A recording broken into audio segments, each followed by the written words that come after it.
take a look at the news as a pre-market routine. So obviously we're halfway through the trading day already, so I'm aware of what's going on with the news.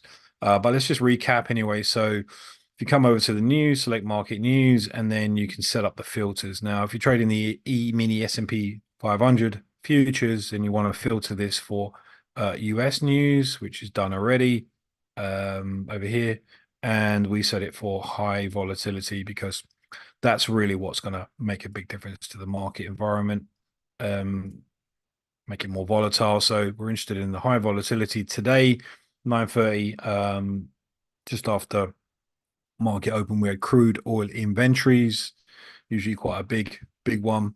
And then around midday, we had the 10-year note auction.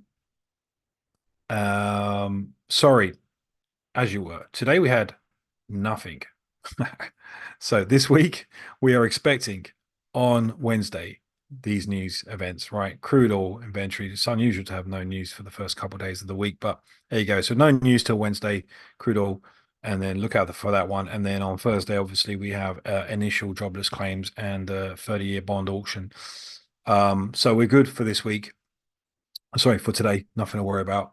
We can just concentrate on the markets. So let's start by looking at our charts here. I'm signed out somehow. All right, so we're going to start as we always do with the daily chart. I'm looking at the E-mini S&P 500 futures on the June 24 contract, as you can see here, and this is a daily chart. Just going to enlarge this for you all to see. But first, quick sip of coffee. It's got to be done. Okay, so if you're not familiar already, these are tick charts, similar to other types of charts, but there's some key differences. Each one of these bars that you see represents a day in the market on the daily chart. So we're looking at, hundreds of days of price action here on the daily. So if we scroll along a bit here, you can see today is this one. The price is, the market's still open. So this is still taking shape, forming. You can also see two EMA lines with the 52 and the 144, what we call the fast and the slow EMA. And then we have the MACDs below here, and these are our sort of proprietary, really, MACD configuration. They are different to what you would see anywhere else, at least the way the color side of it works. So we've got another indicator embedded into that. But yeah, you can get that for included in the NinjaTrader platforms package if you wanted to sign up for that. So also you'll see these blue lines. So these basically just denote support and resistance levels, sort of key significant ones for the long period of time, and they stay on those charts because they are things we need to pay attention to when it comes to significant support and resistance areas. Okay, where areas where we expect something to happen when price actually gets there, potentially bounce or make a turn in the market, change in direction. So that's why they're on there. You'll see those throughout the other charts as well. Okay, so let's start with taking a look at what's been going on today. Set some expectations as well for the afternoon session here. Okay, so just going back a little bit, you can see in previous weeks, we've had this big push down. You can see that on the MACDs as well. A lot of strength in that move, and then we found a bottom there, pushed up. Just going to stretch it out a bit more, bring it down a bit more central so you can see it. We made a move up, we pull back. You can see that we put some support in there on the inside Bollinger Band, and then continue to move to the upside last week. So these are the last sort of 3 days. This would be Thursday, Friday. Broke through that EMA there with quite a bit of strength. If you look at the strength of the bars, they're quite long bars with the closes close to the top, which is what you want to see when you're looking for a strong move. And this area's got lots of lines on it, and that's because there's lots of significant support and resistance areas over here. So we're seeing, whether we can break through this area, because it was also a mixture of, it was both probably, go back further, I would see it, but it's basically a mixture of support and resistance. So we'll see if this holds it up or not.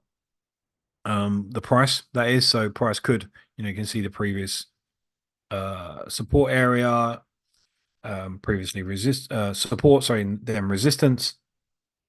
When you look at the MACDs and the BBs right now, what's happening is that they're on the inside of the Bollinger Band, and looks like they're attempting to almost just break out there of the Bollinger Band. Now, often what will happen with Bollinger Bands is they will also act as support and resistance, as they did over here, right? So when the BBs pulled down, they used that Bollinger band line as a support level and then turned. So, we could hold up on the inside of these Bollinger Bands and roll, move to the downside, or we could just break straight through. In terms of where we are in relation to this zero line, so we're in this, you can see the black line here is the zero line on the MACDs. We are below the zero line, clear to see. And we are coming, pulling back here off of a, pretty strong move to the downside in the quite recent period of time.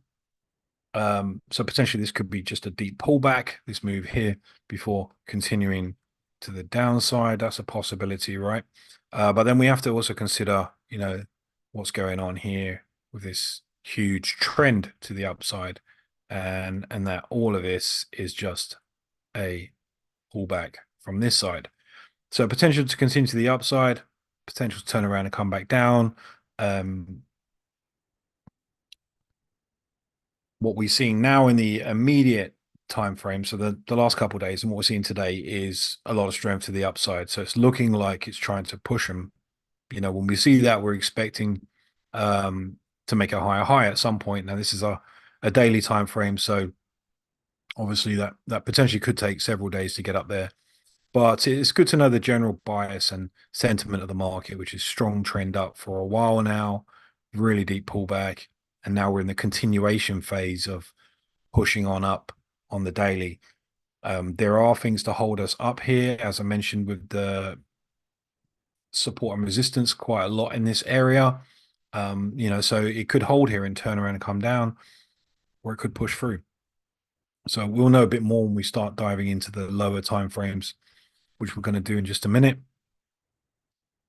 I think that pretty much covers it, except for maybe another thing to point out is what's happening with the EMAs. Okay, so you can see a strong move to the upside with, previously with these EMAs getting a good angle on them and getting wider and wider apart. And you can also see that price was pulling away from the EMAs, which is also another good sign of strength. And here we've also pulled back and then found some support on that EMA there, which could do its job, could just hold up, what has done its job already, held the market up at that level, pushed it up.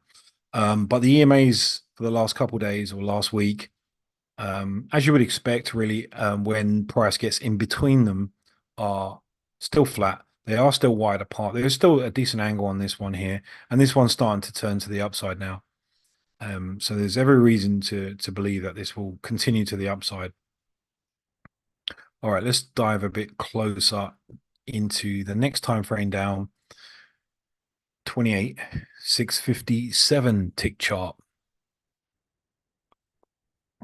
All right, so that's exactly what it says it is. This chart is 28,657 ticks displayed on one bar. So contracts start again. One bar takes 28,657 contracts exchanged to form a bar, right? If you didn't know that already. So once that we have a countdown, once you see the countdown close, that will complete the bar. I'm missing a countdown here on this chart. So let's just take a look at the price action and the MACDs and what they're telling us at the moment. So right now we can see the obvious thing that stands out, and this is going back to this area here. We're looking at the sort of last two major pivots where we are here and here. Okay. We're going back as far as 3rd of May, so Friday, really, or down here, 2nd of May. So last week, end of last week, big strong move to the upside, and then we start to put in this divergence. So let me mark out that. You may or may not be familiar with divergence, but basically what's happening is there's a disagreement, a divergence in information between the price action and the MACDs. The price action has made a higher high than the previous one, and the MACDs have made a lower low than the previous one here. That's your divergence. So that's significant because whenever you have divergence between price and MACDs, it tells you a bit of another picture, gives you another story, another narrative with the MACDs to what you're seeing on price. This looks really strong to the upside, looks like it's going to go on forever. As you saw on the daily, the potential to go up.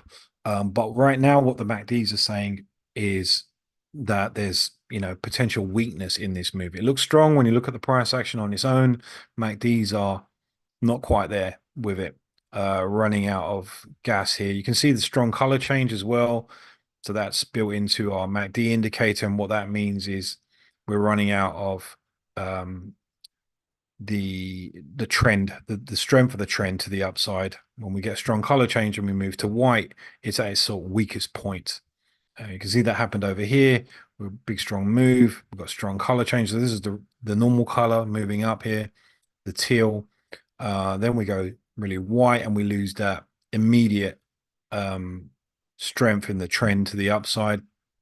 And that's what causes sort of pullback here. Yeah. And we go dark, strong pullback. We pick up some strength to the upside again as we start to move up, and now we're going white again. So potentially this may fade out, or it's just not quite ready. It's got a lot of work to do to get up to this previous level, which is what you'd want to see. You'd want to see the BBs, making a higher high and getting back in alignment with what the price action is doing here. But it's got a lot of work to do to get up there. And I would expect that it's going to struggle to do that somewhat. So what else can we see on here? Well, we had the crossover on the EMAs, and they do look strong and far apart. You've got a really good angle on the EMAs. They are widening consistently. You can also see that the price action is far away from the EMAs. And whenever we see that, typically you would expect price to pull back at some point to move down to that moving average, to revisit it. So yeah, I think there's the potential for that to happen. We can look at an example here when we got really far away, from these EMAs. We had to cross over here, similar to what you're seeing in the opposite direction, and then at some point it just can't keep going. It has to pull back to the EMAs, and that's what happened over a period of time. Same over here, we overrun really far away and then pull back. So it will always pull back. It's just a question of when. And I like the potential for that to happen in the coming definitely this week, maybe around anytime, from today onwards. You've got a couple of news events, so let's see how this plays out. It's definitely one to keep an eye on, the fact that you have this strong divergence, really strong color change. We are so far away from those EMAs. At some point, I'd expect a bit of a sort of recalibration, move back towards the EMAs. I think that pretty much covers it. I mean, we are above if we take a look here, we are above the zero line as well. We've got plenty of room to move down to that zero line. That's always a nice thing to have on your side as well.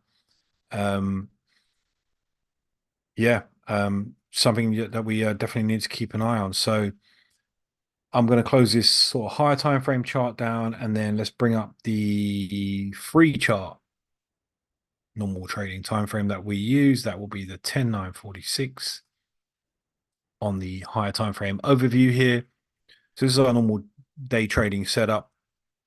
The 1597 in the middle and the 233. So the 1597 being our main trading chart where we really spot the immediate opportunities. And the 233, sometimes the 610, depending on how it's moving, is going to be our entry exit chart. Just going to make a little adjustment here. Now 233, I like to tweak this a bit so it's a bit clearer to see. Supposedly. Okay.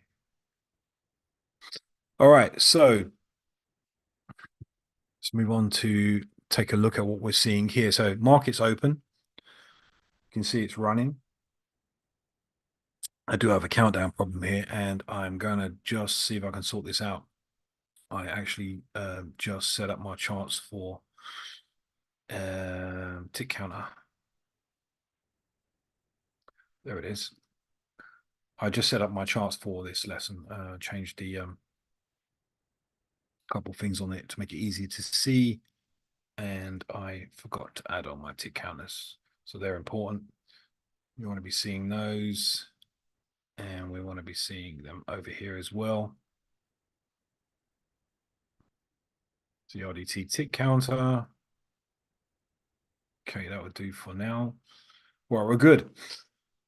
Okay, so this is counting down how many ticks are left for a bar to complete. That's why we want to see it, because when this gets down to 0, we're going to see a complete bar. So let's talk about what's been happening today. So if I just mark out here on the 10,946 where market was open, approximately around that sort of gnarly area over there. That was our market open.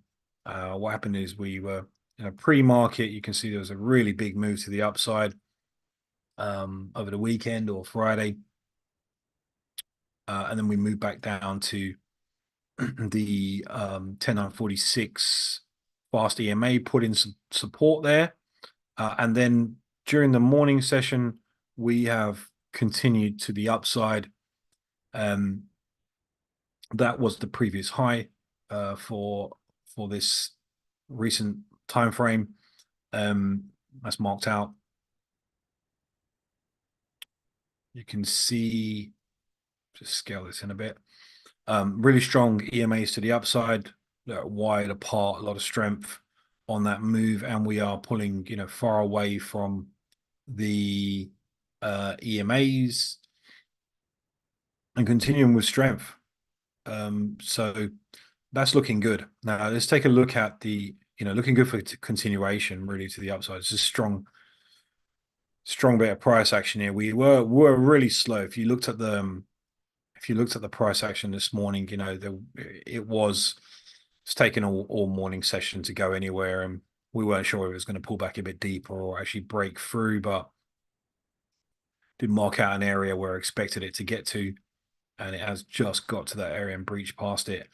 If you look at what's happening on the MACDs, well, we've got some more divergence here, right, on this price action. That's reflected by same thing what we saw on the 28,657, really. You can see the divergence across these sort of major pivots. MACDs are saying it's not as strong as it looks in terms of the price action, and the MACDs have got a lot of work to do to catch up, but that could happen, right? These MACDs, once they break this level here, then it's what we call essentially that area of divergence reset. So you got a divergence here and across the higher pivots as well. So you got the two major pivots, and then you can see this sort of other divergence level here between these two, this one and this one, this area and this area, right? So we've got work to do to overtake this area and get back in line with what's happening. So we've got higher high here in this pivot, but we're still lower. Okay, so we want to see this break higher, and it may be able to do that. If it doesn't, if it starts to get weak, show signs of weakness, then potentially, you could have it could all come crashing down, and maybe revisit the EMAs. There's potential for that to happen. I know from looking at the daily chart that as I said, we are at a level that is quite significant in terms of previous support and resistance. There are other levels above that as well. We also want to keep an eye on what's going on with the BBs inside the Bollinger Bands. That could it's about you're looking for convergence of information, so that could hold as well. There are things that could hold it up at this level and force it to come back down. So we'll keep an eye on that. All right, so for today, kind of slow start to the day. We did get a bit of a move to the upside, and then I'm on UK time here, right? So this is around market open. We are 7 hours ahead Central Time. So for the best part of 3 hours, we just went sideways. We put in this sideways price action, and it was a bit of a range. It was tradable. We had areas where we weren't just breaking through these areas here. So we put in a bit of a top in here, and every time we got up there, we bounced and come back down. And then we put in a bit of a bottom here. So the main bottom was actually this level. There was also another level here of a bottom as well. So there were opportunities to trade in both directions, but you have to be very careful. It was also very slow, low volume. Seemed like a low volume day, low volume morning anyway. Trades were taking forever to go anywhere. So you need a lot of patience, and you needed to make sure you got a good entry in, I would have said, the extremities of this sideways channel, right? So going long from these areas here, or going short from the higher levels. And since I was doing a little bit of trading myself, but since I've been away from the screen around about here, I stopped looking at it. We've had this huge move to the upside, and it's just, it's really got going now. Just scale this in, you can see, what's happening. We've had the big move to the upside on Friday, and then we just took a break. We just went sideways, took a breather. I'm going to keep an eye on the chat box as well. So I know a couple other people might be looking for me as well. So apologies if I miss any of your questions. I will have a look in a minute. But going sideways, just chilling out, right? And that often happens, the sort of, you heard the term before, the sort of snap, crackle, and then the pop, right? It's kind of textbook, really. The market can't just keep going up. Well, it can sometimes, but often it will need to pause. It did so here, paused, and then continued. Now then it's had an extended pause. That's what it turns out to be, and now we're moving it again. So that's quite normal for a strong trending market. It's got to take a breather sometimes, and that's what this morning was about. So hopefully, some of you guys did all right and managed to catch some of that move. I really wanted to get in that long position there. I just couldn't. It was too quick for me, but was very tempted by it. Didn't really get a strong entry signal on it either. It would have been a bit of sticking your head under the knife block there, because it was moving down with a lot of strength. Could have continued down a lot more. So you can see the color change there on that deeper pullback there. We got the flag. Well, we got a reversal pivot. Showing signs of weakness as it got down there, and then just flipped around, made its way to the upside. So let me just take a minute to check out the chat box and have a sip of coffee while we're watching this.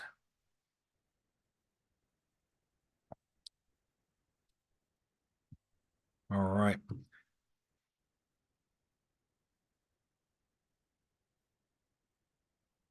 Yeah, so yeah, Dan got it, his prediction on point all day long, going up. That was it. Dan's prediction. Was just yeah, we can often see what's going to happen, but if you're not around, then you can sit there waiting hours for it to happen. Yeah, but it's good that you can read it, mate, and you know what was going to happen. It's a good prediction. Yeah, yeah, you're a bit unlucky with that one, Tim.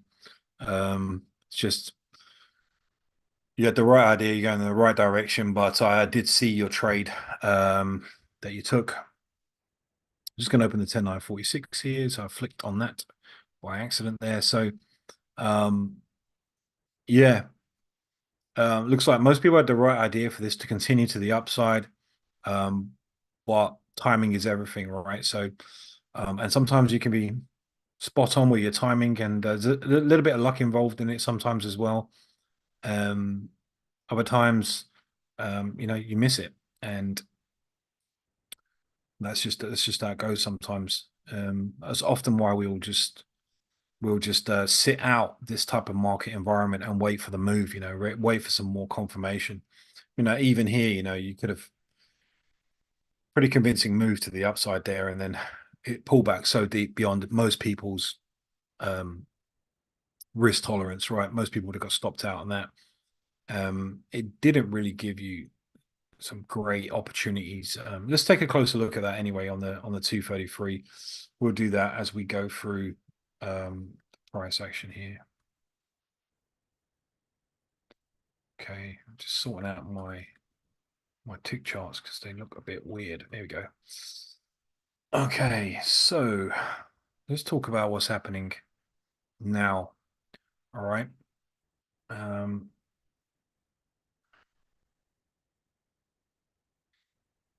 So we're well above the zero line. We've had this parabolic move, like massive strength to the upside. I mean, just look at the size of these bars closing high, and then this huge flag reversal bar. So there's some volatility stepping into the market now. I think, definitely an increase in volume in the afternoon session. As I mentioned, we do have divergence across the 10,946 major pivots. Um, we are well above the zero line on the 1597, but you know we extended outside quite a bit away from the Bollinger Band, and then we snapped back in. We actually have a bit of a um, retracement divergence on here, so it might be hard for you to see it, but you can see those two uh, those two pivots there. If you look at probably that and that, all right, bit of retracement divergence there. What we mean by that is, you know, the pullback on the price action is stronger than the pullback on that pullback there on the MACD. So there's a potential for this to pull a bit deeper. We are also really, really far away from the EMA. So I can see right now current opportunity. You know, this is a reversal, potential reversal pattern. Okay, it's got reasons to turn around and pull back a bit deeper. We've broken on the inside of the Bollinger Band. We've got the flag reversal. We got a little retracement divergence there. We also have divergence on the 10,946 as well. And just to remind you, you know, we're at a potential resistance level on the daily chart. So there is potential for it to pull back a bit. We're starting to see that already. So let's just catch up with the price action here on the 233. And then, yeah, I mean, well, you can see here as well, right? So this is what we like to see when we get the confluence of information across multiple time frames. You're building up a narrative. You know, if one chart's telling you something like, okay, you know, this could potentially move back, that's great. And you've got some retracement divergence there. That's great, but when it's backed up by other time frames as well, when you can see the same information about divergence coming off the higher time frame and the actual entry exit time frame here, on the 233, more divergence. You know, it gives you confidence that there is the potential for that to happen. So for me, sort of medium term, even short term to medium term, you know, it's more up, right? We're probably going to keep going up. Obviously, I've mentioned that we have reached the potential resistance level. So it could hold up that at that level on the daily that we saw. Um, in the immediate term, I'm expecting a deeper pullback here. Um, and depending on volatility, that might happen right now, or it could happen in a more complicated way with a variety of swings back and forth, or even an extension to the upside before maybe we get that deeper pullback. A number of different ways it can play out. So you don't get married to one idea, in your head. We want to create a number of scenarios in our head and then look for evidence of which one has the higher probability of playing out. It all depends how you trade, right? So if you're looking for a sort of more longer term move,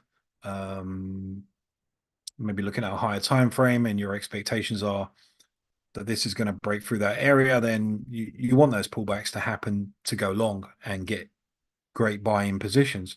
But if you're scalping or trading more shorter term, trading the runs and retracements, you could be taking trades in both directions, and then just taking the immediate signals and grabbing some points and waiting for the next one.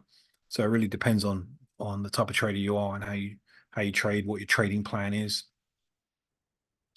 Just going to take a minute to have a quick look at the chat, see if I missed anything. All right, quick question from Dan Pearson. What would your ideal setup look in this current environment?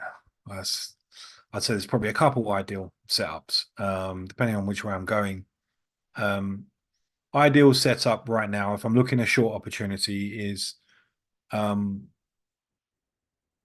I've already discussed the sort of building that narrative. I've mentioned the confluence of across the charts, across the MACDs on multiple charts, and across the price action. We've got information saying potentially this could pull back a bit deeper now.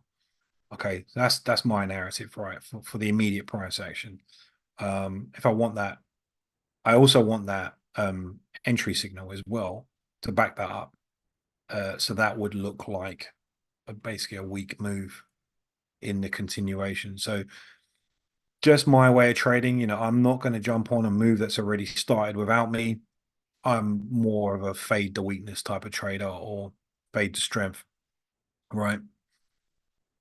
Really fade to weakness, my preference, right? So when I say that, what I mean is, if we see a strong pop up here, but the MACDs are saying that wasn't strong, that's it's still pushing to the downside here, breaking out of the Bollinger Bands, or we get a retracement divergence, then that's what gives me the confidence to maybe get in a short opportunity off of that, because that's the final piece of the puzzle, if you like, for me, like final confirmation that I've looked at the higher time frames, I've looked at all the MACDs.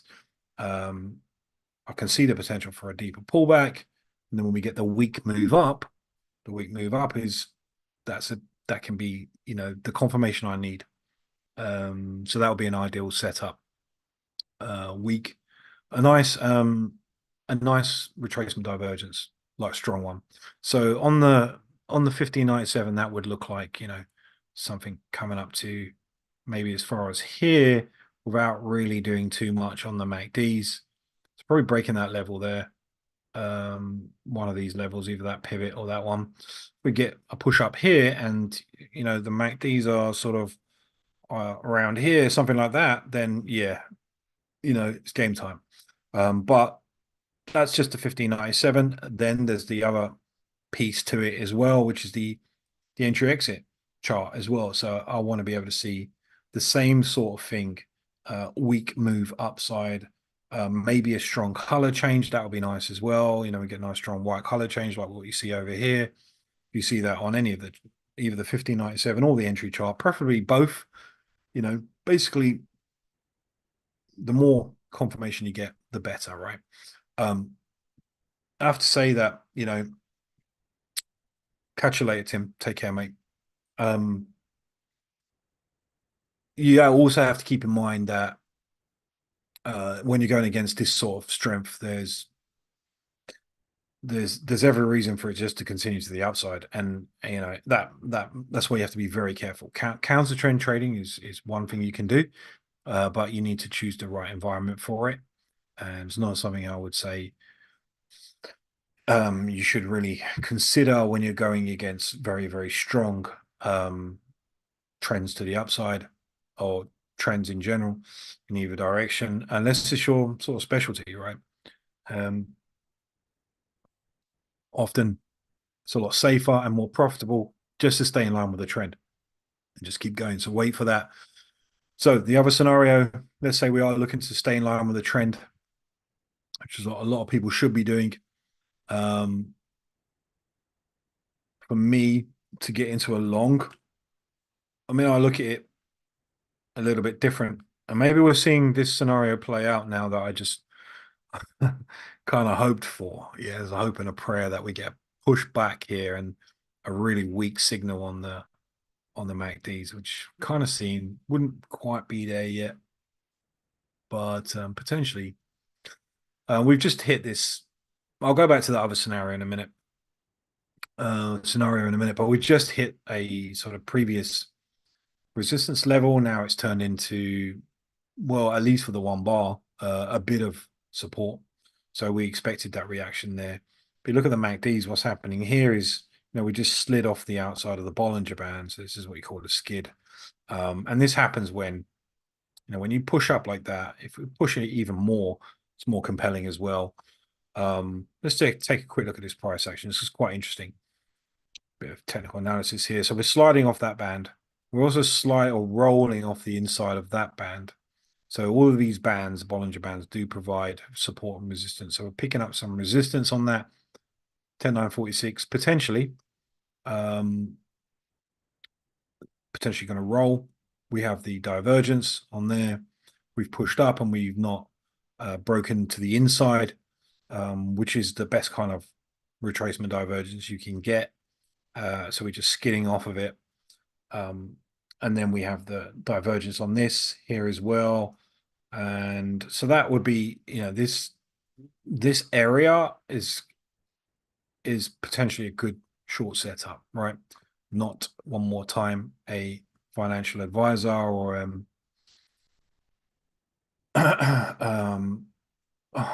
paid trade professional telling you to take a short. Okay, so I'm just telling you the way I look at the market.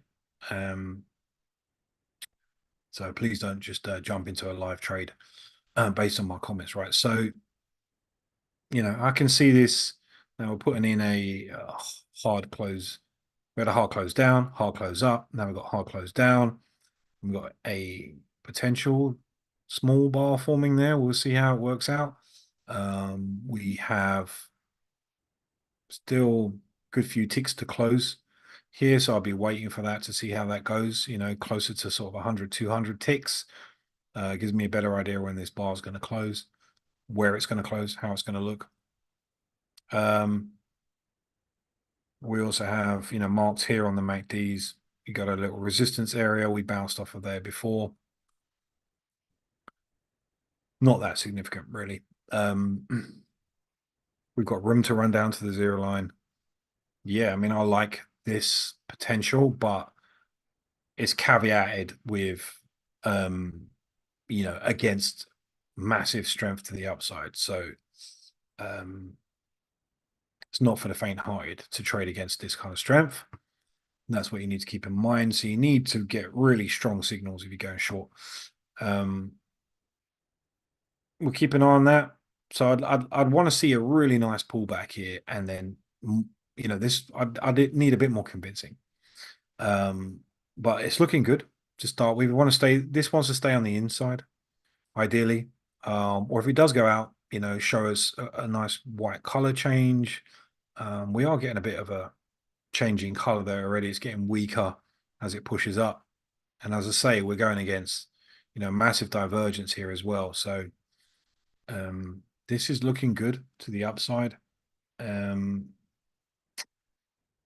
also tempted to have a quick look at the 610 just to get an idea of what that looks like. So, we had again retracement divergence over there. We've got some divergence on that. as well. So I'll look at that from now and again. Yeah, so potentially, a kind of skewed head and shoulder type move here. Yeah, it's got the potential to be that right shoulder here. And if it's right shoulder, what we do is we look at the neckline.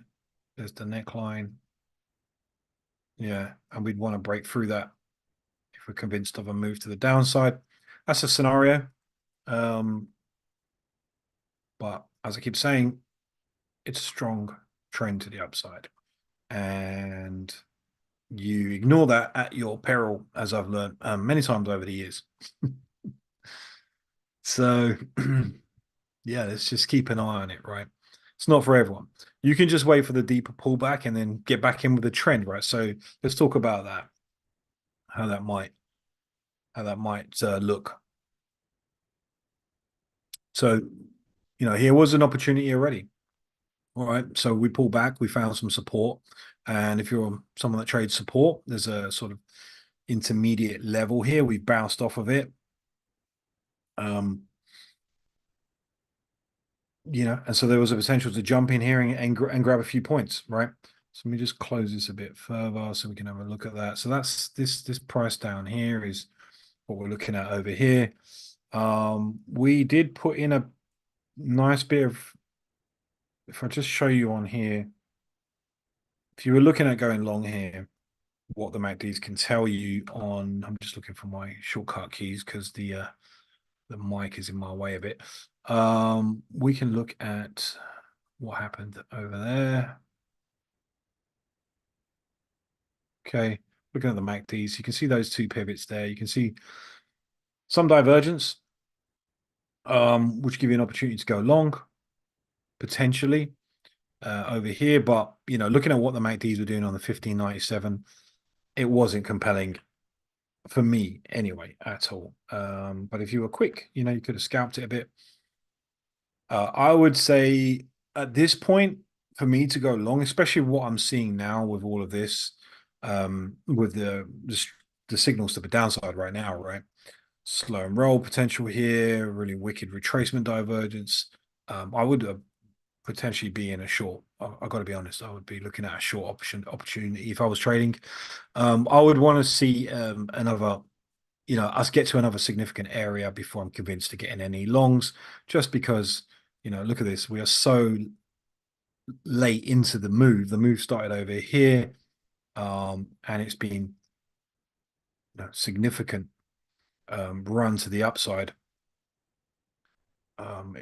Obviously, you're looking at the higher time frame. You want to know where you are on the higher time frame as well. So in the daily, we talked about we're at potentially at a resistance level, and we are. So there's reasons for it to stay here and turn around and come back down. And on the daily, you've got the divergence there, or retracement divergence there on the daily. So I would want to see for a long, for me, I probably wouldn't be interested unless we got back down to around this area here, where we had previous resistance. I'd wait for it to see eventually get down here, maybe even a bit deeper, maybe even as far as here, and then watch how it plays out, and then look to get back in the continuation to the upside. But right now, just the way I trade, we're way too far into this move for me to be interested. Not to say, not to say that there aren't points to be made going long. There probably definitely are. You have momentum on your side, but it's just not what I go for. I'd be interested to hear what you guys think. Give me a little chance to take a break here, and if you want to share any of your feedback on the read on the market, what you think, what's going to happen in the next 30 minutes, hour. Let's drop it in the chat box. If anyone's watching, any of us guys are watching the YouTube channel, which I'm not currently at the moment, then you can let us know, guys. And I'll answer any questions you have.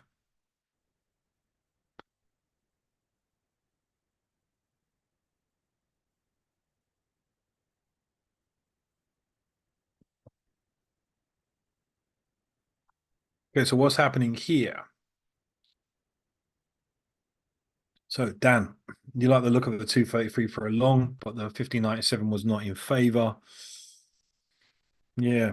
Yeah, you got the higher highs right on the MACDs here, on the BBs. Um, they are flat. You know, the EMAs are flat on the 233 at the moment. So my expectation would be for now anyway, a lot of back and forth through these EMAs, swinging back and forth. What's changed slightly now is that we on the 1597 is that we've broken into the inside of the Bollinger Bands, and once we do that, you know, and just the way it's looking here, we've got the sort of the last three bars really close together, plotting on the BBs. We could use this as a support area, the Bollinger Band, and then start to make our way up. Okay, so that would be potentially why we go long. And the other thing is that I'll zoom into this a bit. You can see we're just on the cusp of breaking through the Bollinger Band there, right? So I can't quite see. It looks like we are just breaking through or trying to break through. I mean, that's what you want to see if it's continuing to the upside as well. Because this Bollinger Band acts as a support and resistance, right? So that would be, you know, why it could potentially go up now. It could just turn at that point. Um, so kind of my mindset is okay, well, it's let's let it play out a bit more. Let's see what happens there when it if it does that. So if this does start to push on up and push on up here on price and break through to this area, um, let's see how strong it is. Does it make a new higher high? Does it look like it's going to make a new higher high? And if it doesn't, then there might be a potential for it. You know, if it doesn't want to go long, it has to go short. So um, we want to see what the higher probability is. So Dan would personally struggle taking a short so close into the entry chart EMAs in such a strong market. Yeah. I've been smacked in the face far too many times. Yeah, for sure. Yeah, I mean, the safe bet, you know, the way to play this at the moment is a continuation to the upside, right? Because it's not really a regular trend. It's a strong trend, all right? Strong from pre-market, um, a lot of strength. It then just took some time to catch its breath, um, and is continuing, right? So we've had areas of, you know, that was an area where it slowed down, it was catching its breath, and then we've seen, you know, attempts to go down, right? And those attempts have failed as well. So I also like to look at the story, really, you know. So if it was going to go down, that was a great time for it to do so here. If it was going to turn, you know, we broke that support area. There was nothing really below this area except for this level here. So it didn't, you know, it was just too attractive to the buyers, right? So that was the ideal time for it to really make a turn. And instead, you know, we get this strong move here. And then again, big attempt to go down here, strong sell off. Just couldn't get anywhere near that level. And the sellers just give up on it. So they give up on it, and then the buyers just took hold of it. And then again, another massive bit of strength to the upside on this move here. So, you know, I'd expect right now, potentially, I wouldn't be surprised anyway, if this just chilled out for a bit as well. Um, Took its time getting up there, as can happen. We've got an hour to the first soft close of the market, an hour and 15 to the hard close of the today's trading session. So I'm sure there's going to be some opportunities for you guys. Let's just keep an eye on it.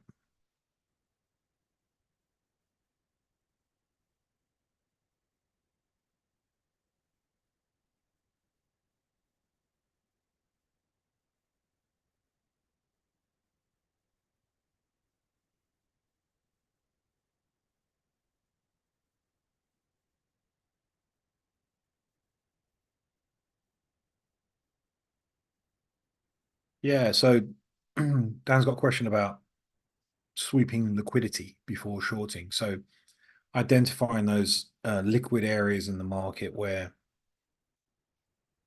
you'll find institutions and banks and professional traders um, doing business, right? In those areas, those key areas where there's a lot of liquidity up there. That's often where retailers like you and I have their stops. Um, so it's not something I'm going to go into too much, but um, basically, you look for these sort of key areas where there's a lot of business going on, a lot of transactions going on. You would do that either on for me, I'd probably look at this chart. Let's have a quick look. We can see any key areas on here for now that there potentially could be a lot of liquidity. That's basically, I can show you that, the idea of that, the concept of that here. This is an area where a lot of people were selling, and the obvious place to put your stop would be up here, right? If you are a seller. So that's what we saw there, the attempt to break through that area. And then the moment they did break through, a lot of institutions sell off that price, because a lot of liquidity up there, managed to move it down. Not for too long, but a great place to sell, take some profits. So we look out for sort of those key obvious areas for liquidity. And the next obvious one would be, well, this level here, right? So anybody that was this would be a swing trader or more of a position trader area to be in, still in the market, right? So we're going back 2 weeks, 3 weeks even, around 15th of April, breakout traders, a lot of them piled into this position. It moved down, and potentially there's a lot of liquidity up there. We don't know for sure. I'm just looking at that from a pure price action technical way of doing it, identifying areas. There are other ways of doing it with other indicators and tools, but I can just see that some of them are so obvious, right? Don't know for sure, but I expect there's a lot of price. There's a lot of liquidity above that area there, which would put us around 52.14. So if you have a look over here, that is about 20 points away from where we are. So 52.14, it's up here somewhere. You could say that we know there's a bunch of liquidity up there. That would be sort of long-term position traders. So that's 20 points away. So it's an area to pay attention to for sure. If you look at those type of things and you're interested in those type of things, but for the immediate, nothing really around here. For the way we trade, there's no sort of key obvious because we're making some, in this most recent trend, we are still making high highs, and it's been weeks since we've been up to these sort of key areas before. So nothing really to mention, like in terms of liquidity for the higher time frames. We did get that move that we kind of predicted here down to the EMA. So let's just have a quick look what's happened since we discussed it. So we did discuss that there was a potential for a breakout around this area, right to the downside. Slow and roll on the inside of the Bollinger Bands. It did just break in, and we were talking about potentially that could support it. It did support it once it broke in, but only to go up a little bit more. And this was, while I was looking at another chart, thanks to Dan, we did miss this kind of golden opportunity for a short move to the EMAs, that snapback opportunity. But yeah, I mean, the writing was on the wall. It was going to happen. Whether you could have got into it or not is another thing. So, there's a high potential opportunity to the downside. Slow roll on this, divergence here, massive retracement divergence here off of the back of a strong move. flag reversal bar, reversal pattern, distance to the EMAs, distance to the zero line.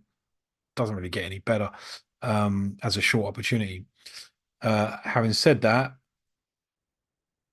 where would you have got in? So if you look at the 233, so this area here is this pivot here. Um, the only sort of real signal you had, if you were paying close attention, there was two, right? So you've got your divergence on the second move. So this is what I'm talking about, fading weakness. We push up here and we're making a higher than the previous one, but making a lower high than the previous one. That's a sign of a weak move. Okay, you see that. Maybe still not into it, but you might have your order open, trigger ready to go. And then when you see that retracement divergence on top of it, that's compelling short opportunity. Um, Easy to call now, I know, but it all just lines up. Um, and you have to be very quick and you have to be paying real close attention. It's not something I can do while I'm doing a live market analysis at all. Um, so that's why we don't trade live. You just can't have that level of focus, right? And it's getting quite volatile now. You're getting these V-shaped moves, so it moves again. We've just moved down to that EMA and put in some support, bounce straight off it. So it'll be interesting to see what happens. Now, I'm just going to take a couple minutes to grab a glass of water because I tend to start losing my voice after about an hour. I'll be right back, guys. So if you have any questions while I'm gone, just drop them in the chat box.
All right, guys, I'm back.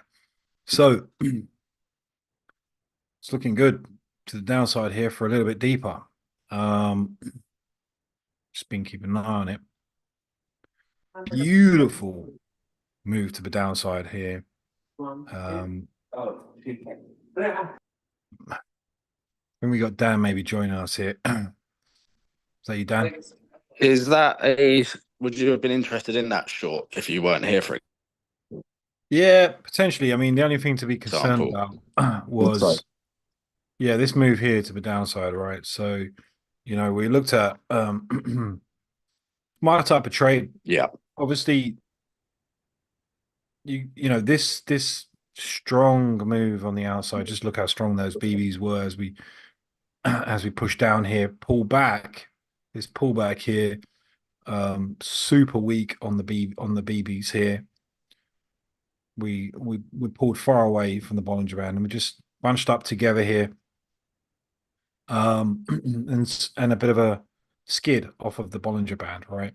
So that's a classic retracement opportunity, divergence, retracement divergence opportunity. The only thing to be really wary of, is where you get in and where you can go to, right? So you would have got in around 51.95, maybe if you're lucky. And first area to bounce 53.50. So I had like a 2 point minimum potential. Plus you got the zero line you're looking at there. So that's more of a higher risk short opportunity for me. The one to get in would have been up here, where you've got at least 3 to 4 points. Well, 3 points, 3.5 points to that area. Of course, we can break through. We can break through the zero line like we're doing now. I like the look of this as well.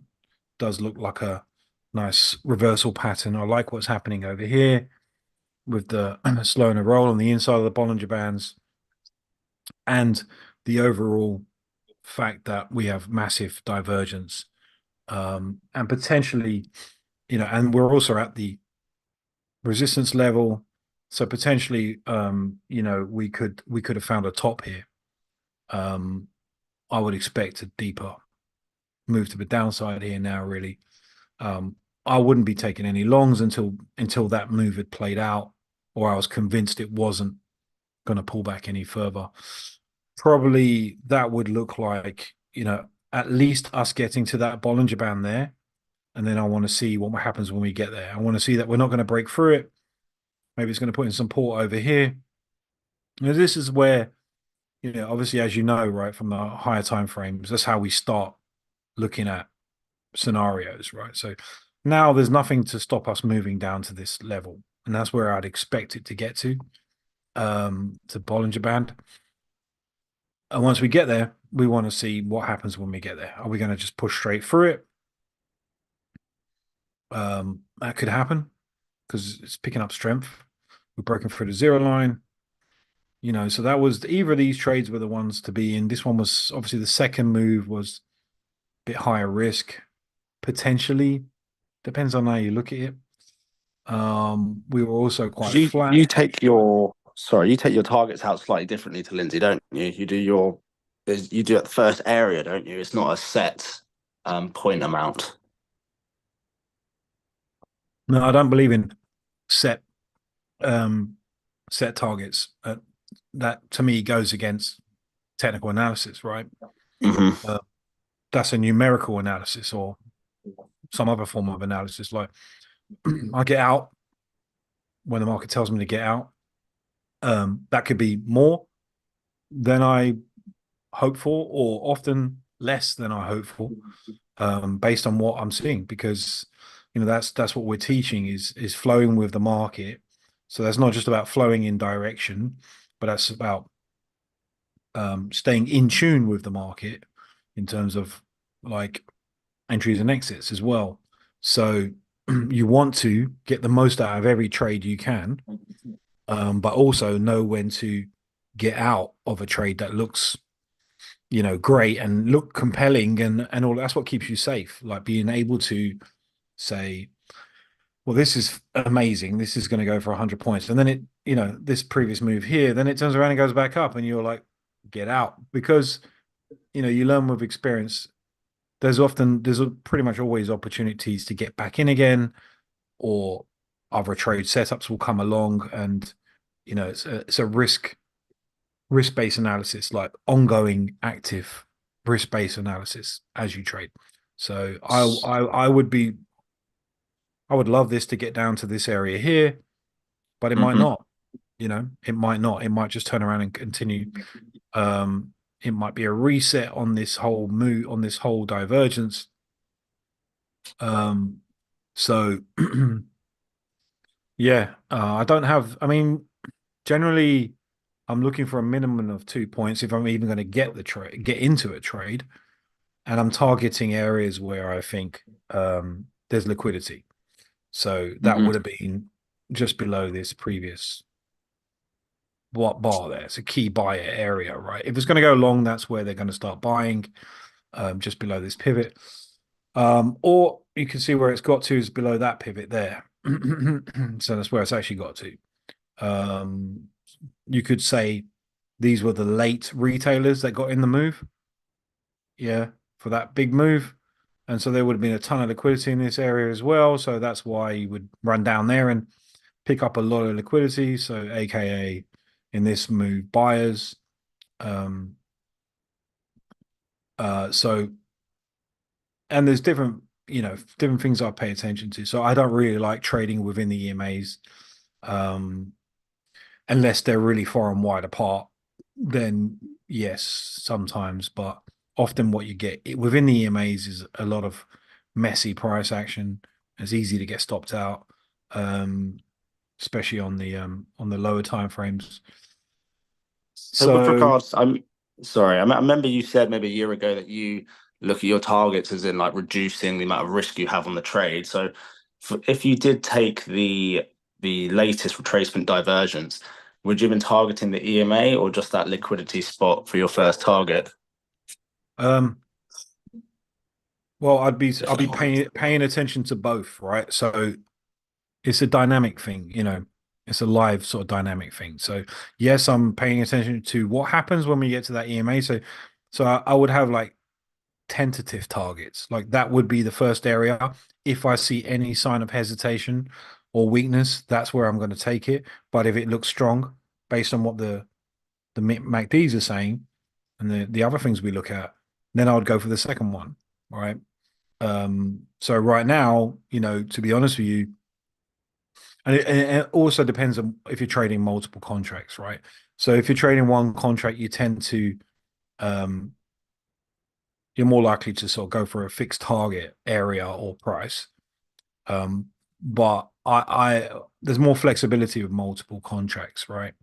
So you can pick out you can be quite happy to take profits at the first area of potential resistance and know that you're still in the game with the next contract for maximizing profit. That's normally my approach to it.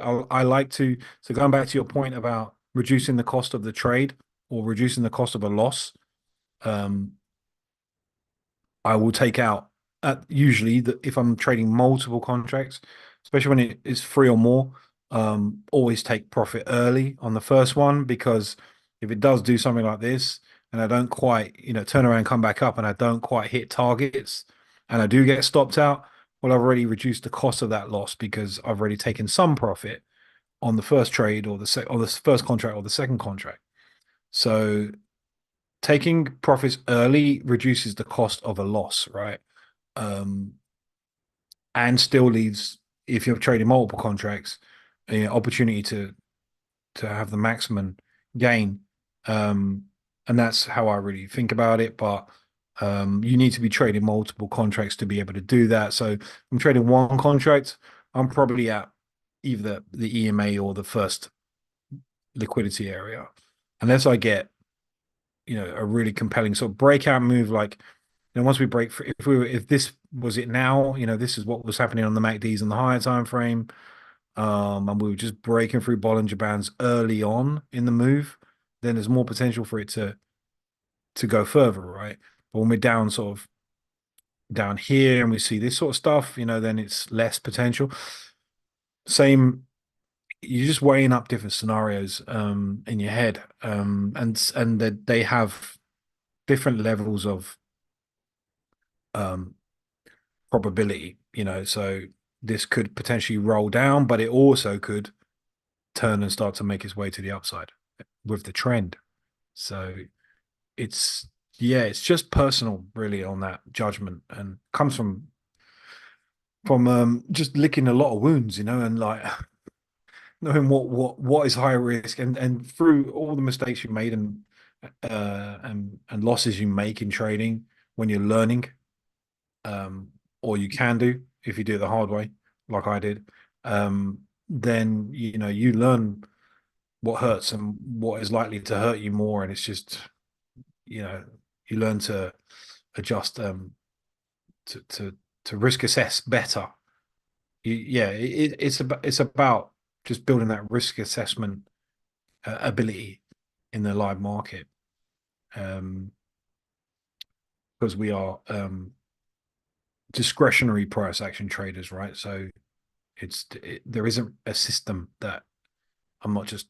You can trade it like a system, as you know. You can just go, okay, I take 2 points on the first contract, 3 points on the second, 4 points on the third. You can do that, but and I've tried that, and for me, the metrics didn't really add up. I was leaving a lot of profit behind because I didn't have the ability to be discretionary or to be dynamic, and so I'll take a couple of ticks if I think it's going to fail, because that's better than losing 2 points. Um, yeah, I think that's probably how. So, what's your approach on it? So I usually now I've been taking first contract at 3.5 points. So risk is 2 points. I'm taking it at 3.5. And then during like a prop firm, I've just been trying to have a fixed second one at about 6 points. But like you said, I'm finding that there are times that when you get those runners, I'm looking at it and I'm going, I could have had, an extra 10 points, or and by that stage, I'm annoyed. So then I don't want to take the re-entry Yeah. because I know that if I take the re-entry, I'll probably get in at the wrong time.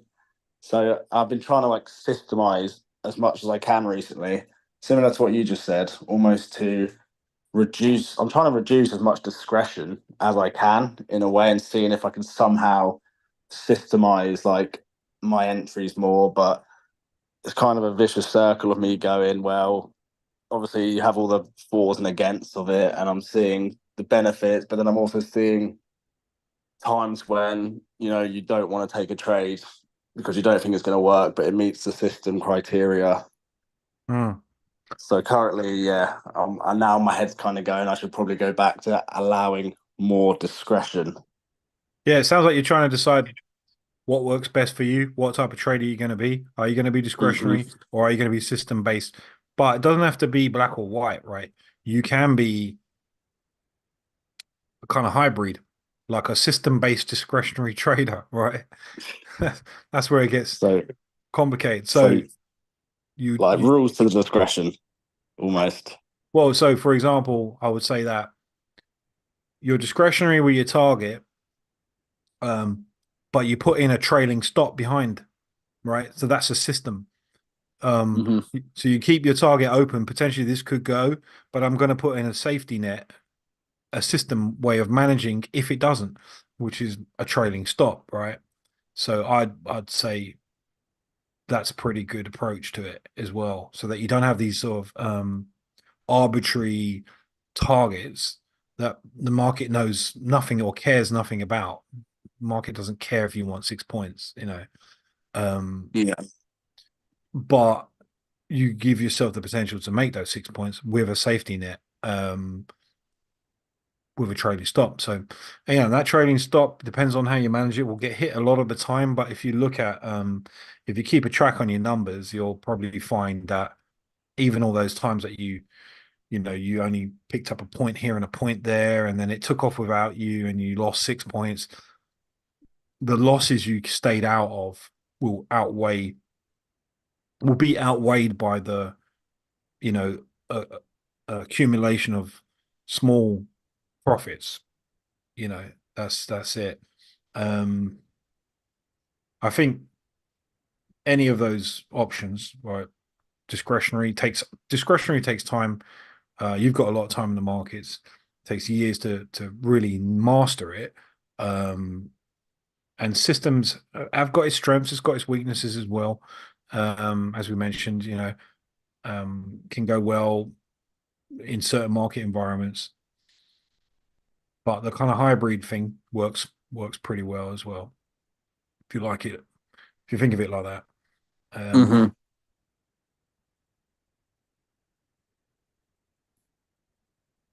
Yeah. So, okay, let's just have a chat now then about what we got this double head and shoulder weird looking thing here. Um, if you can see that, let me just clear away, left shoulder. We can call this whole thing the head. And then now we've got a right shoulder and, potential. Hard to call where that shoulder starts, but I'd probably be thinking something like that. There's the sort of neckline there, right? So this could potentially do that sort of textbook head and shoulders. If you look at it on, say, the 4181, it's clear to see it as well. Um, so that's a potential thing that could happen there. Um, Do you still consider that cheese? cheese. Yeah. Trader cheese. No, not really. Nothing here that I see is, yeah, I mean, that could be, but yeah, you never know really. That's not an obvious head and shoulders. The cheesy ones, the ones where everyone can see them and they're so Hmm. obvious they're painful to look at. Um, those are the textbook clean head and shoulders where there's a lot of risk in those moves because the world and his dog can see a head and shoulders. I prefer the more subtle ones like this where they take a bit less experienced traders might not see them. Um, but yeah, just to sort of recap where we're at on this, we've seen a couple strong moves here now, a couple strong runs and retracements. Um, I would still be on the sidelines waiting to see what happens as the MACDs approach the Bollinger Band here on the 10946 because it does look strong, right? And it's strong enough to break through. So I can't just assume it's gonna, you know, do anything like support wise. So we'll keep an eye on that. Um, I think just scale. I like to scale it in and out a bit just to give my eyes a rest and don't get sort of obsessed with each tick and just look at the bigger picture here and you know could see a bit more of what we've seen over here, right? This might be the end, of all that strength. It could just be up and down, up and down, up and down. If we start to see, we've got a potential range maybe forming here, in this area here. So if I just highlight over a little rectangle, there's a potential, could have a potential range in here where we can potentially swing back and forth within that range. Um, So you got to be able to adjust to the market environment, right? And if that's what you see, then you're looking for the more safer longs to the upside or the shorts to the downside at the extremities of the range. That's one. I'm trying to now sort of think through how the environment might play out. Is it going to go sideways, range bound? Is it going to continue into a strong trend? Is the trend over? Um, is it going to get choppy? Um, thinking different scenarios and then looking for information to back that up because that would affect how you adjust your trading posture, right? I don't really, as I mentioned, don't really like being within the EMAs, so I wouldn't be interested in any long or shorts at the moment. This would be just go and do something else, sit on the sidelines, wait and see what happens. Um, no matter what the MACDs do, I'm just not interested in this sort of price action in the middle of the EMAs right now. And I'll just take this time to do a bit of higher time frame analysis. So I'll go and see if I've missed anything. Um, so I might look at the 28,657 and see if I can pull up a. So I know there's a trend channel that I drew out in the trading day today. Um, that I called earlier as a potential. I think I drew it out when it was around over here somewhere. Um, and I liked. We can just talk a bit about trend channels, right? So when I draw them out, they're not always going to be exact, precise, but I'm looking for as many sort of respect points as possible, especially on the 50. So it's hard to know exactly where to put the top and the bottom because you always get overruns, but you'll often get much more confirmation on the 50. So this middle line, the 50%. Yeah, so you can see some areas of support and resistance, and that by getting as many hits on the middle line as possible, you'll end up with the upper and lower lines in the right place, ignoring overruns, right? Um, So that's not the best, but it's close enough. I think I drew that out yes today around this area here as an expectation um to reach this point here on the Discord channel. Hey guys, I haven't showed you our Discord channel, but we talk about what we're looking at in the market every day on the Discord channel. So you can join if you want, and I'll just quickly show you that Discord channel while I remember. Um, Here we go. So this is our Discord channel, Responsible Day Trading. So got loads of stuff on here. It's still a work in progress.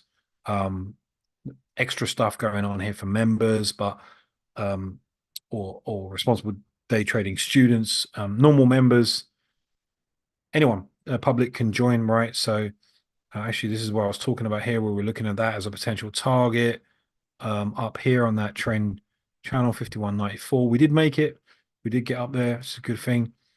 Um, and yeah, people come here, they share their trades. Our students are here, all the coaches are here. You can join us and won't cost you anything. So you'll be able to get the link from the website or the invitation from the website to our server, not channel, Discord server. And there's some great resources here and more stuff coming all the time. So quick shout out to that one. Yeah, so look, so there's a reason for not only on the trend channel to the upside, but the daily support level. So these are all reasons, plus the divergence. These are all reasons why this might not go any further for now, and might make a bit of a breakdown. Plus, just look at that distance from the EMAs, So I look at the color of look at the color of the MACDs. Like it's just I'd be nervous in a long. I'd be taking profits. I'd be out of that by now if I was in it. And that's not trading advice, right? I really hope if you are in it, you hold it until it hits the moon. But it might not. That's all I'm saying. So let's go back to the 10946. I expect, we've only got 25 minutes left this trading session. So I expect probably a bit of volatility. Might get gnarly out there.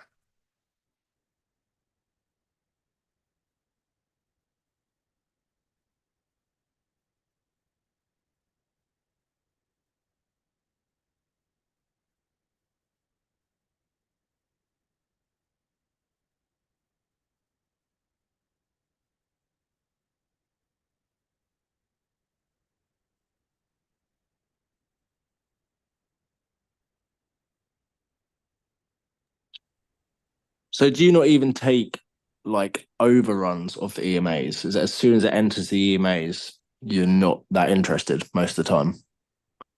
Um, yeah, I mean, Just because of the chop. yeah, just because it's chop, because you're going to get there's always a resistance or a support right in front of you, like on an EMA. So Depends on the higher time frames are obviously not really a concern because you've got so much space. Definitely within the lower time frames. I mean, if you just look back through EMAs and it's just back and forth because there's support and resistance in a tight area. Once you get inside, it varies, but um, generally, if I see the only time I'm really getting involved in that, and I do take them, you've seen me take them, but the only time I do take them is when I get compelling trade opportunity, and it just happens to be within the EMA. So it might be that I was looking at a long, it's a high liquidity area. I get a nice reversal pattern. I get an overrun like that. Yeah, snapback opportunity. And then I think, yeah, that overrides the EMA concern. Um, so there's no, as you know, in all things trading, there's very few fixed rules really. Like you need to be able to judge it. Like there'll be opportunities within EMAs for sure. So I'd prefer, maybe support area. Like if that used that as support and I wanted to go along anyway, and it was a great price to buy, um, then that would be where I'd get involved. But I tend not to sort of just jump in too quick in those areas. It's got to be quite convincing. I suppose most of the time you're going against the trend anyway, so you're trading back to the EMAs, aren't you? Yeah, I prefer to be like outside of the EMAs and going back into them because price wants to go there often, right? It's got that rubber band effect that we talk about. So I prefer to be, I do like snapbacks, I do like those type of trades where price just wants to move to the EMA. And when you time it right and you get a nice, it's pretty hard to stop it once if you've got the right entry, it's going there most of the time. So um, it's all about your entry, whether you can deal with the noise and you've got the stop in the right place. But yeah, that's just what works for me. It, as you know, a lot of people know I'm not a very good trend trader. It's not my preferred environment. Um, but yeah, I wish I was sometimes. But so today's a good day to be a trend trader. Like you just buy at the deepest point possible and just sit and wait, take your profits as you go. Like you could have made a killing with one trade today. Um, can you imagine? There's plenty of people that did. You know, so we've got a W pattern here now. See that W pattern there. So expectations is what it's doing. Um, so we call that the top of the W. There's your W. Okay, expectations is to break this high now. All right, on a true W pattern.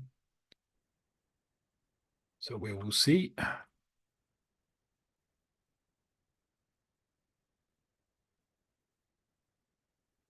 In terms of what's going on with the price here, so the MACDs, yeah, we're still heading down, to the EMA over here, to the Bollinger Band over here. Um, yeah, and I'll just this at this stage in the day, I would, given that we've already bounced off of this area here, and what I see on the 28,657 on the really weak car on that move to the upside, and the other things I've mentioned already, you know, I'd probably be looking for signs of weakness as a bias anyway to the upside. So maybe a short chance, short opportunity. But perfectly understandable if you thought this was going to keep going. Well, I'm just going to take a quick pause here. I'm going to leave everything running. And I'll be right back.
All right, we're back. So just taking a look at the what's happening there. So oh, we did we did overtake that previous start of the W pattern there. It's what you would expect us to make a higher high than that one. The BBs are strong to the upside there, breaking through the zero line. So it looks like more potential up. Still strong EMAs, strong angle, big distance to the upside. Here we haven't really come anywhere near the EMAs or retrace back to them. If you just look at it in simple terms, like from a trend on this 10946, all we've simply got is a run, a retracement, a run, a retracement. Those two are about the same distance. It's a lot of strength, and a run, and now a retracement. Really simple. Trend to the upside. Expectation, a run. Where we're going, we'd have to look at the higher time frame. There's a top there, or potential area for a bounce. That's quite far away. Let's just have a look where that is. Sort my short keys out. Yeah, that's way, way, way, way. Okay, so next level would be this one here, 52.16. So another 20 points in 10 minutes. I doubt it, but it's possible. It's a strong move. It's an impressive move to the upside, actually. I mean, just look at this bar, it's strong. And look where this one opened today, right at the top of the other one. So it's just gunning to the upside. And we haven't seen any strong retracements. They may look strong on the 1597, but they're kind of just weak, really. Regular retracements, let's say, or pullbacks actually. And now we're looking at making a higher high. So just interested in what I've drawn out here on these two pivots and where that sort of lines up. Clear some of this out of the way.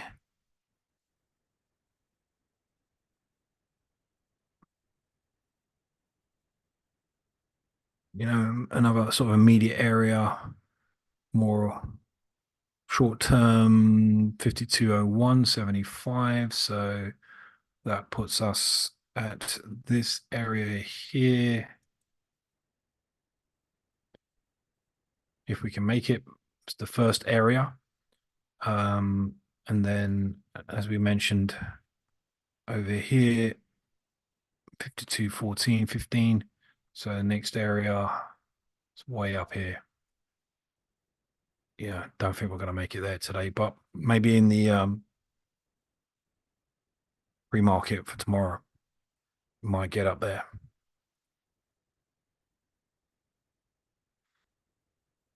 Yeah, lovely trending day. It was a slow start, the morning session, but it's now really, it's got some legs behind it.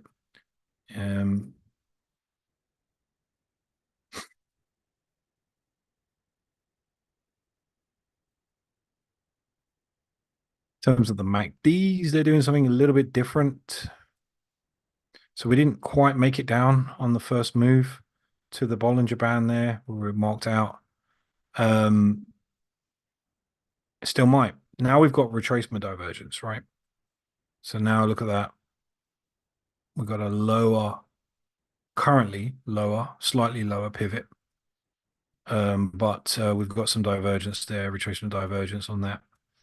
So this could then roll down at this point to here finally and break down and line up with what's happening on the overall divergence. We'll see what this bar does here, whether it's another sort of nice flag reversal. It's got a hard close down on this bar here. And this is now aligned in terms of slightly lower. Not quite. There's still divergence, but less. So this could be the point where we get a deeper move down. Um, only 10 minutes from the soft first close, the market, technical close. That's interesting. What's happening there?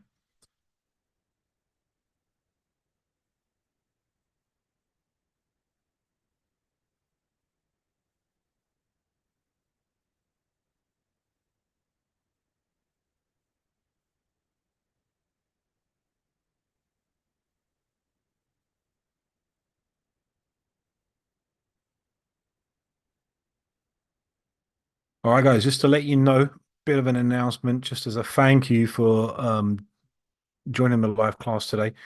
We are offering everybody at the live class, we know who you are, 20% um, discount on off of all programs. So if you go over to responsibledaytrading.com and you can use the voucher 20 live class, all uppercase. I'll get Dan to drop that in the text to everyone in the chat box. You can get a 20% discount, which is just great as a thank you for joining in today. So let's have a look. So I'm potentially going to push higher here. The other thing to mention, like I've kind of just noticed this really, but um, we're focused on the divergence here on this area here and the divergence here. But if you look at across the whole move, um, it's not really to the upside. There is no divergence. All right, so we've got the move up, the pullback. There's the pullback, higher, high, higher, high. Then we've got the move up, pullback, higher, higher than the previous one. Now, we can get back in line with these and push on up and create a higher, higher than that one. That could be how it plays out. But if it fails, then it will probably fail in a spectacular way.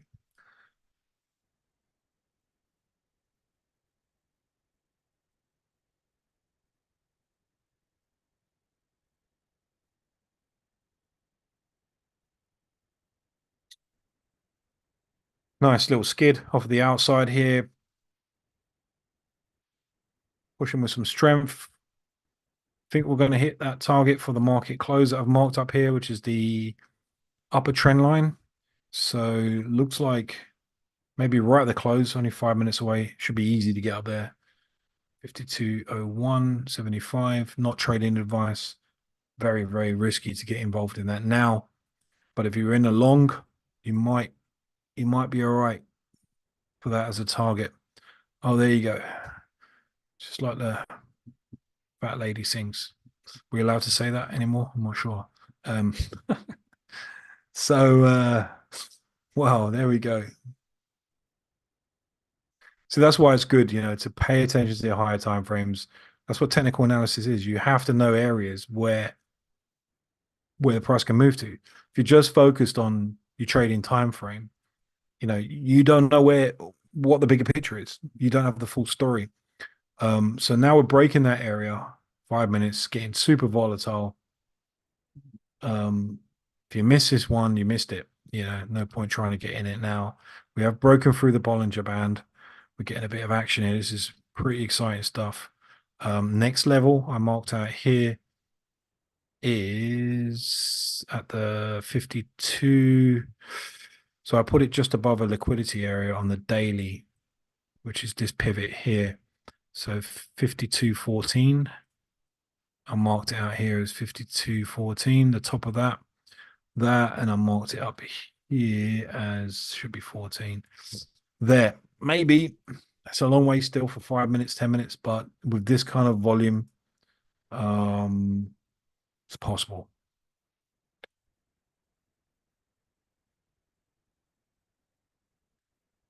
So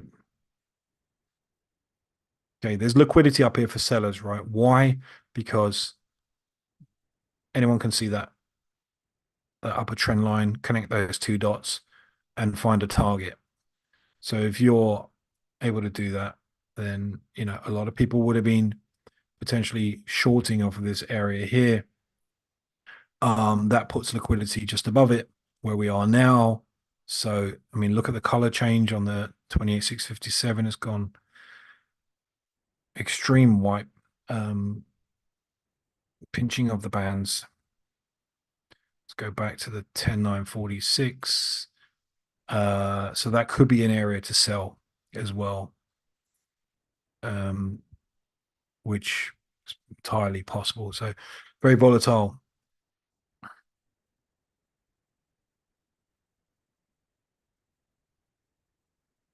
Keep an eye on it for the last couple minutes.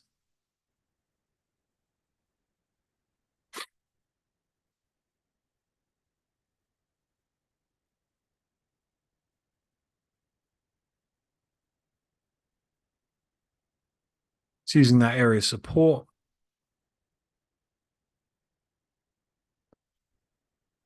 Yeah, we're just going to run this for a couple more minutes just to see where we end up at market close, and then we'll call it a day.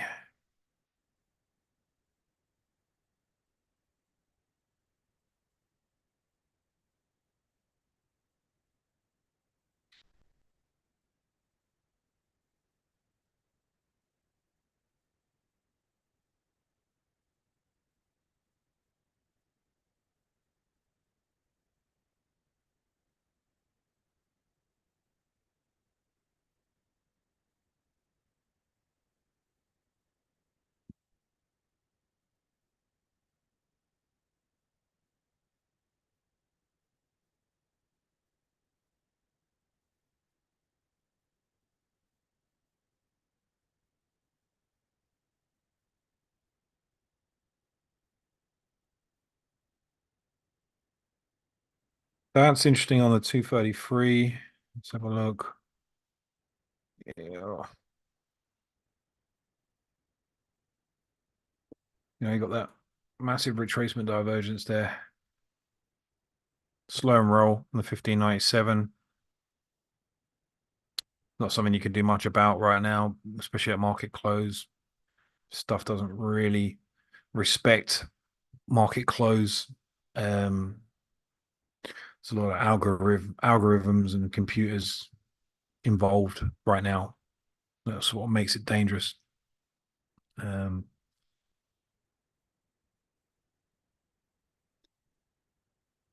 but it's always interesting to watch.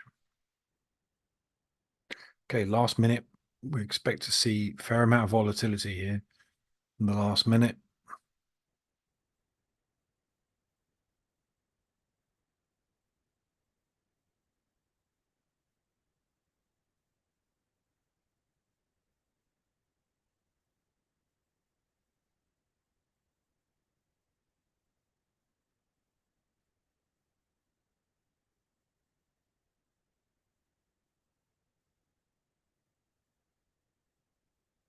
Getting a massive overrun. Looks like it wants to get back inside the Bollinger Bands over here.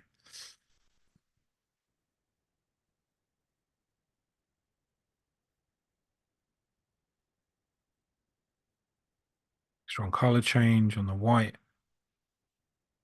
This could be it for the top. Market close. There's another 15 minutes. So pause in the market rather, and then another 15 minutes before the close.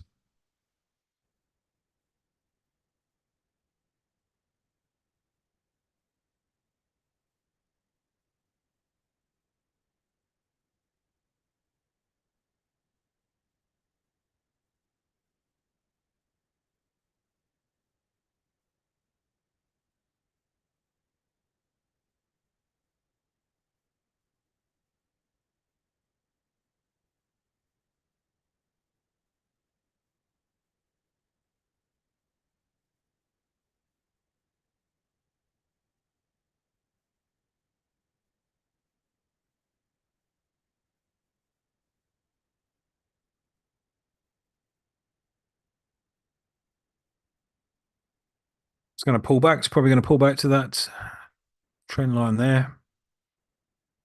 That would be 52.03, so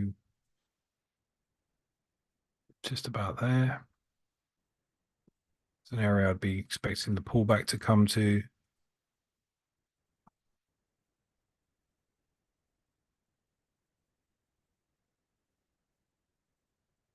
And we're still going.